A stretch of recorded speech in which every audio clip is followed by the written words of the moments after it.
Dizem no sertão que existem histórias que não nasceram para serem contadas, mas apenas sussurradas, porque quando são ditas em voz alta, despertam aquilo que deveria permanecer dormindo. A história do griteiro da Serra do Umbuzeiro é uma dessas histórias que o povo lembra, mas evita mencionar após o cair da noite. Quem vive naquela região da Paraíba sabe que certos caminhos não se cruzam sozinho, e certas serras não se visitam depois que o sol se esconde. A Serra do Umbuzeiro guarda mistérios que ultrapassam o entendimento e o tempo. E por mais que o vento tente levar embora as lembranças, o sertão insiste em não esquecer o que ali aconteceu. Este é um caso real, contado por quem viu, quem ouviu e quem sentiu o peso daquele grito que ainda ecoa entre as pedras e as sombras da serra. O griteiro, como foi chamado pelo povo, não surgiu de uma lenda inventada. Surgiu de um acontecimento concreto, marcado por noites de medo que atingiram vaqueiros, agricultores, viajantes e até famílias inteiras que viviam nos arredores. Tudo começou em um período de seca severa, quando o sertão parecia ter perdido o pouco de vida que ainda restava. Os animais magros caminhavam com as costelas aparentes, os rios secos mostravam o fundo rachado, e o silêncio da noite era tão profundo que até o estalar de uma simples folha parecia um trovão distante. Foi nesse clima de abandono que os primeiros relatos apareceram. O povo dizia que, lá do alto da serra, nos momentos mais escuros da madrugada, uma espécie de grito atravessava o vento. Não era grito de bicho nem de pessoa, era algo mais profundo, mais arranhado, mais desesperado. Quem ouviu diz que era como se viesse de dentro da própria terra, um grito longo, cheio de dor, ecoando como se pedisse socorro ou anunciasse uma tragédia. No começo, acharam que fosse algum animal ferido, talvez uma onça encurralada. Mas com o tempo perceberam que não era algo natural. O som não seguia o padrão de nenhum bicho conhecido. Era algo contínuo, arrastado, que se repetia de forma irregular, como se tentasse falar alguma coisa que ninguém conseguia entender. Os moradores começaram a ficar inquietos. À noite, pouca gente dormia. As portas eram reforçadas com madeira grossa, as lamparinas ficavam acesas até o amanhecer, e as crianças eram proibidas de sair em direção ao terreiro. A sensação era de que algo espreitava na escuridão, observando cada movimento, cada som, cada passo. E com o tempo perceberam que o griteiro ficava mais alto nas noites de lua nova, quando a serra parecia ainda mais escura e o vento soprava quente, carregando o som por quilômetros. Um dos primeiros a relatar algo mais concreto foi seu Honório, um vaqueiro antigo que morava próximo à Serra do Umbuzeiro. Ele contou que certa vez, voltando tarde de uma busca por um bezerro perdido, escutou o grito tão perto que o cavalo quase empinou de susto.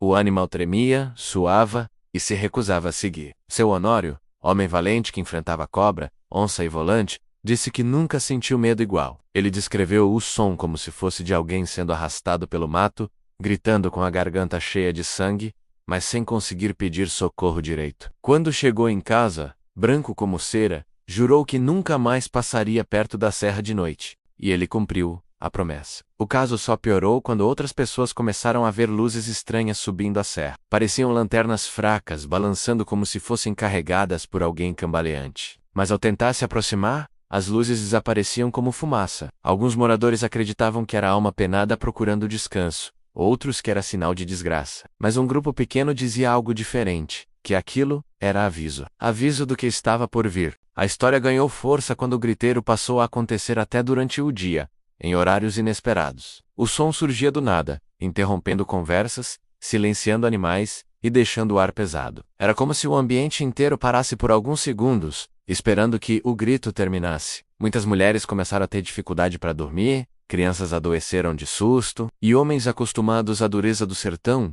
começaram a evitar trabalhar perto da serra. Foi então que seu Nicandro, um dos moradores mais velhos do lugar, resolveu abrir o jogo e contar o que sabia. Ele reuniu alguns vizinhos e disse que aquele grito era antigo, muito mais antigo do que eles imaginavam. Contou que décadas antes, quando ainda era jovem, a serra tinha sido palco de uma tragédia terrível. Naquele tempo, um homem chamado Firmino morava com a família na encosta da serra. Ele era conhecido por ser trabalhador, mas também muito desconfiado. Não gostava de visitas, não gostava de perguntas, e tinha fama de ser violento quando bebia. A história dizia que Firmino tinha perdido a cabeça numa noite de tempestade, e cometido algo terrível dentro de casa. Alguns diziam que ele machucou a própria família, outros que enlouqueceu e correu para o mato gritando como um bicho ferido, desaparecendo para sempre na serra.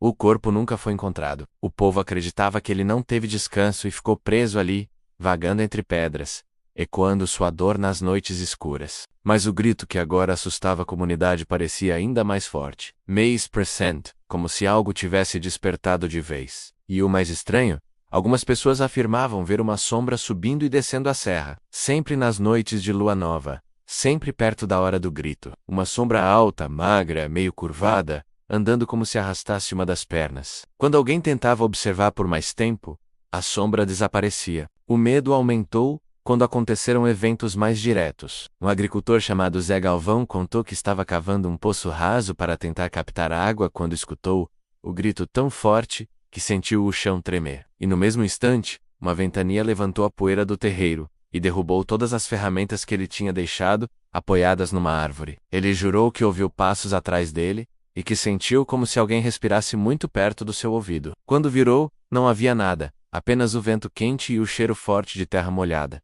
Embora o chão estivesse seco há meses, a comunidade inteira entrou em alerta. Alguns rezavam, outros tentavam evitar falar sobre o assunto, mas havia aqueles que decidiram enfrentar a situação. Um pequeno grupo resolveu subir a Serra do Umbuzeiro numa tarde, antes do anoitecer, na tentativa de encontrar alguma explicação. Subiram devagar, atentos aos sons, às sombras e aos sinais. Levaram lamparina, facão e um pouco de comida. No caminho, encontraram marcas estranhas na terra, como se algo pesado tivesse sido arrastado por ali. Também viram árvores riscadas, como se unhas longas tivessem passado pelo tronco. Ao chegarem perto do topo, o grupo encontrou uma pedra grande, marcada por fuligem, como se alguém tivesse feito fogo ali recentemente. Mas o que chamou mais atenção foi uma espécie de buraco estreito entre duas rochas, tão escuro que nem a luz da lamparina conseguia iluminar direito. De dentro daquele buraco vinha um vento frio, completamente diferente do clima quente do sertão. Um dos homens se aproximou,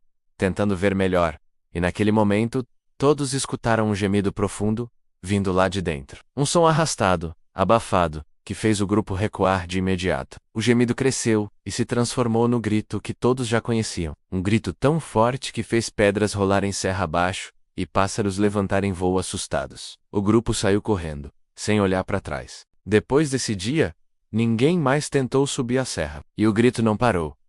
O tempo passou, mas a história ficou. Muitas famílias se mudaram, outras decidiram se acostumar com o medo. Alguns dizem que o griteiro ainda aparece, principalmente em épocas de seca. Outros afirmam que o espírito de Firmino continua preso naquele buraco escuro, condenado a vagar e sofrer. Há também quem diga que não era Firmino, mas sim algo mais antigo, mais profundo, algo enterrado na serra, muito antes dos primeiros moradores chegarem ali. O fato é que, para quem vive na região, a Serra do Umbuzeiro nunca mais foi a mesma. Até hoje, quando o vento sopra diferente, quando a noite fica mais densa e o silêncio parece esperar alguma coisa. Muitos juram ouvir o eco distante daquele grito perdido no tempo. E é por isso que ninguém passa por lá depois que o sol se esconde. Porque no sertão, certas histórias não são apenas histórias. Snovis, se gostou deste relato, se inscreva no Mistérios do Sertão 54, curta, comente e compartilhe para que mais pessoas conheçam as histórias reais, profundas e misteriosas do nosso sertão.